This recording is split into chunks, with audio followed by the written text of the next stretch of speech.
Alrighty, what is going on, guys? Jond Games here, and welcome back to another Pokemon recreation. Today, I'm going to be showing off a system for essentially recreating the secret bases from Ruby, Sapphire, and Emerald. And doing this, I am in the newest snapshot, so I am in 14W10C. And yeah, I'm going to go ahead and get this started. So let me go ahead and grab us some basic tools, as we're going to need a few of these things at least. So let me go ahead, grab some of these snowballs. And if you watch Sethbling, you might already know what's coming, but if not, you might be surprised then. So let me go ahead, finish grabbing all of these things, and you'll notice these snowballs are named like weird things. They're named like carpets, and they're named beacons and chests. That's for a good reason. Let me go ahead and just burrow into this conveniently placed little area, and you'll notice I'm in adventure mode. I can't break anything except these, at least with this pickaxe. So basically, let me go ahead and explain what is about to happen and what I've recreated. So in Pokemon, essentially, if you go throughout the region, there is going to be a bunch of miscellaneous bases that you can essentially just burrow into and make your own. You can decorate it with all sorts of stuff. You can essentially just make it your own home, your secret home base. And that's kind of what I've done here. So let me go ahead and burrow in. This pickaxe is essentially our secret power for it all. And if I walk in, you can see I am presented with a little bit of text. Looks like you have uncovered a secret base. Would you like to claim it? I'm going to go ahead and do that. So now I am the owner, and I now own this base. It is all mine, and that means that nobody else can build in here. And as well as that, I can't go and just build in another base. So this one is mine, and I can only have one. So yeah, it's just kind of like the games. You can only really have one in the entire region. So, and then you might have also been wondering what's with all the snowballs. Let me go ahead and show you that. Actually, now that we have our own little base, I can go ahead and decorate it. So I can go ahead and throw down any one of these, and I can spawn in some carpets. I can spawn in a table, and I can also spawn in another table. There's a bunch of different kinds, and I can even spawn in, say, beacons. I can spawn in chests, and yeah, it's really neat, and it's just really cool. This is using Sethbling's newest features for the village builder. If you have seen that video, it essentially, well, I'll go ahead and explain it in a minute, but let me go ahead and show you another feature of this. So right here I have a book, and it is just a quill, and I can go ahead and type in, let's see, what can I do? Let's go reset. That is going to present me with a prompt. Are you sure you want to reset your base? All items inside will be deleted. I'm fine with that. Let me go ahead and do that, and boom, we're essentially back to where we found it. And I can go ahead and also do unclaim, and that will take me out of the base, but let's not get ahead of ourselves. Let me go ahead and spawn in another wood table, because those are neat. And yeah, let's go ahead and do a carpet. And as well as that, maybe another carpet over there. And maybe, oops, I slipped. Boom. You can see you obviously kind of messed up. There's no real, nope, I forgot to delete the text out of that. So obviously there is going to be a little bit messing up whenever it comes to the snowball system, and that is why I have implemented the undo feature. So if I go ahead and type in undo, I can go ahead and undo my last move, and that is going to just replace what has happened. So the last thing that I have done will be completely undone, but keep in mind, if like I say I do that, that didn't mean to happen. I'm looking for a carpet to essentially ruin this. And let's see. So that's one ruin thing. Let me go ahead, put it right there. So now you can see that the carpet accidentally spawned up a little too high. And if I go ahead and type in undo, it is just going to undo the last thing. So not really all that practical. I mean, it's only a one-time undo, but it is still really helpful if you're being careful about it and you accidentally mess up, as I can guarantee some people might. So I am completely fine. I'm done with this base. I'm out. I'm going to go find another one. I can do /unclaim, claim, not /unclaim, just type unclaim into the book, and then it'll give me a prompt, and I'm going to hit yes, and then boom. Everything in there has been reset, and yeah, let me fly up there real quick and I can show you. And keep in mind, these can be hidden anywhere throughout a region. And specifically, if I was to have plans for Hoenn or something, I could be placing these just randomly around. But right now, it's just a concept. And yeah, so these snowballs are no longer really going to work. I mean, they never really did work outside of this, but yeah, and this is one thing that I probably should make a little bit better, is you can throw snowballs. Like, you can go and purchase a bunch of these snowballs and you can place these in, say, other people's bases, but I don't know, it's just a little temporary thing right now. I can bug fix it and grief proof it later, so I don't know, that could even be a feature your friends could help you build. But yeah, let me go ahead and break out of here real quick and I can go ahead and just explain how it works. So everything involved in making this secret base work is viewing on screen, and let me go ahead and just start where we would if we're going to find a base. So right here it is looking for somebody with a score of have base, and that has to be 0. As well as that, it also has to have base 1 0. And those are both just arbitrary scoreboard commands that I've made up. Base 1 is just going to be assigned to each and every base. So if I make another one, the other one is going to be scoreboard base 2.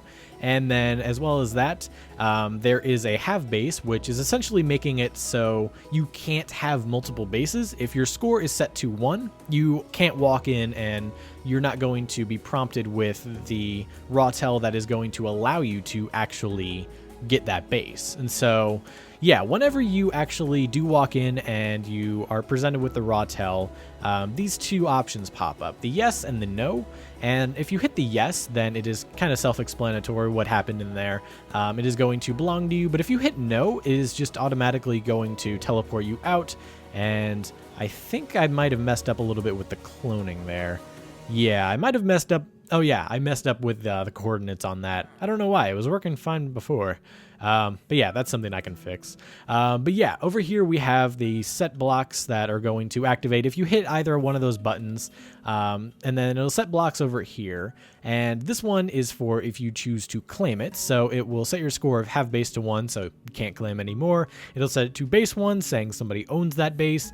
It will say, yeah, you can buy stuff using like items from shops. And then here it will set block over there to stone.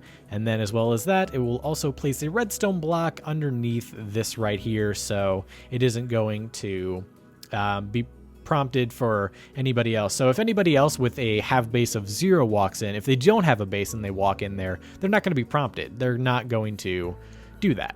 But if they actually unclaim the base and then somebody walks in, then they would be able to. And that is because through the unclaim, it can say so-and-so has unclaimed their base, and then it will replace over there with air. So it'll reset the block under there to air. So if somebody walks in, they're going to be perfectly fine claiming that. And then it'll set their base 1 to 0, have base to 0, so they can go and claim another one. It'll set some miscellaneous redstone blocks, and then it will say, remember to delete the text from your book. So yeah, the thing about that is right now it says unclaim, and if I were to go in there and claim the base again, it will prompt me immediately. So yeah, that's just a reminder, so people will reset their quills, their book and quills, and then it will replace a few more stuff, and then it'll replace the doorways, which I need to modify the coordinates to a little bit. Wait, no, that one was, yeah, that is resetting the entire base. So if you had furniture in there, that will do all of that. And then there, it will set it to stone right over there. And actually, one of the things in there sets a redstone block to this little bit over here. This is also tripped if you say hit the no on would you like to claim. What it'll do is it will teleport you out. It will set the block underneath the air, so it'll act really, really quickly. And right there, it will also replace the area there. That's the command that I need to modify to get the basically just the front area filled in, just in case you broke anything on the way in there. And yeah, so that's basically how the claiming works. And the books is pretty simple. Using the 1.8 test for, well, clear, you're essentially testing for a book with a page and it has to have the data unclaim, or it has to have the data delete glass. That is a feature I haven't really implemented, but right now that actually does work. If you want to type in delete glass, it'll delete any glass that's in there. I don't know. I might not do that for all of them, but that's neat to have. One says reset, so reset. I never really actually showed that off. Did I? It resets whenever you... Oh, there we go. It resets whenever you want it to. If you want to, say, reset the entire base. So, yeah, I keep forgetting it's in the book. So say reset. It'll do that, and then it'll prompt you. Yep. And then boom. Everything has been reset. It'll essentially just turn it back to factory. I'm pretty sure I showed that off. And then another one we have here is the undo. And then the undo one essentially just sets a block over here, and it'll say clone a little bit of an area. So here we have the reset, and here we have an undo. Both of those are linked up to clones over here. So this one is the reset, and this is also used for the factory reset also. So if you unclaim it, this is what's going to be cloned back over there. And if you want to do undo, this is what is cloned. So essentially, let me go ahead and pop on over here. So I'm just assuming you have seen Sethbling's video, but if not, I can show you the mechanics behind all of this. But first, let me show you what happens. So this is the undo. This is the clone, and essentially what it does is, as soon as this is activated, this clones a entire area over here to over there. And that is going to just make a copy of it for later in case it's needed. And then over here, you have a inverter, so it'll put a redstone block over here, and then that will reset it, but not after it activates a execute command.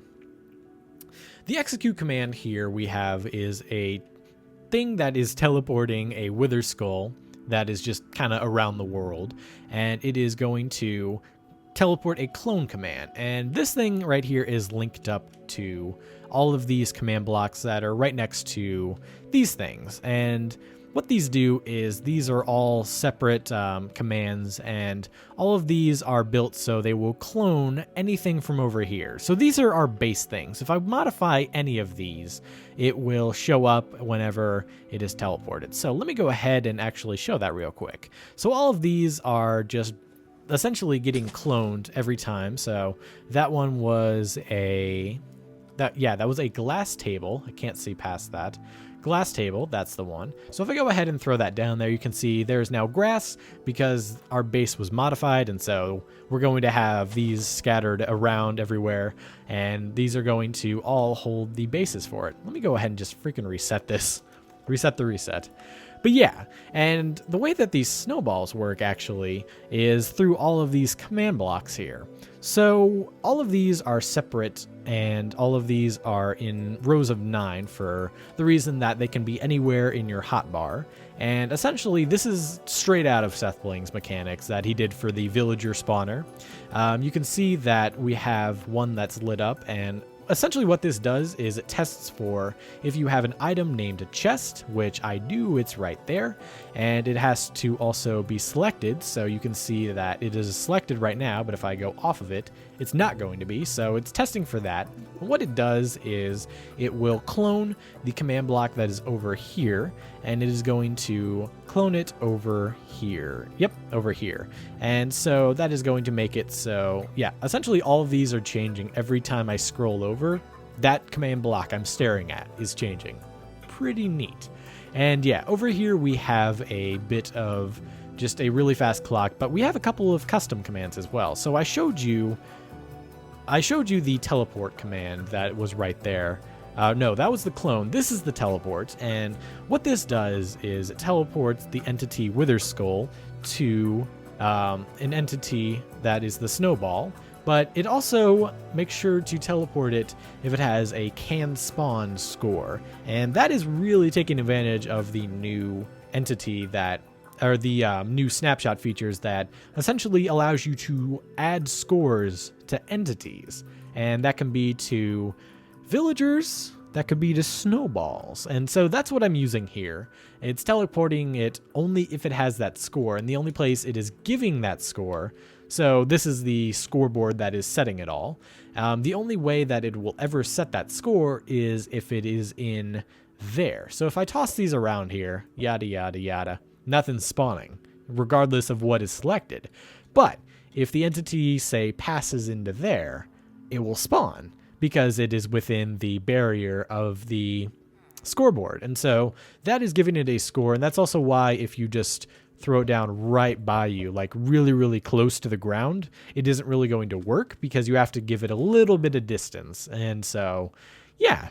And these are just standard setting that block really, really quickly so the clock works.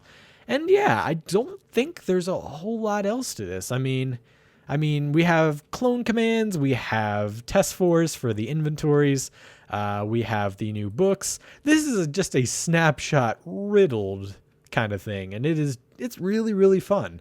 And I don't know, I really don't have any plans for to recreate Hoenn at the moment, but I don't know, I could definitely use this maybe in a different setting even, because I think this could be really, really fun, just maybe on a survival server or something, having your own little area to kind of chill in. Although this might create a lot of lag, I have no idea.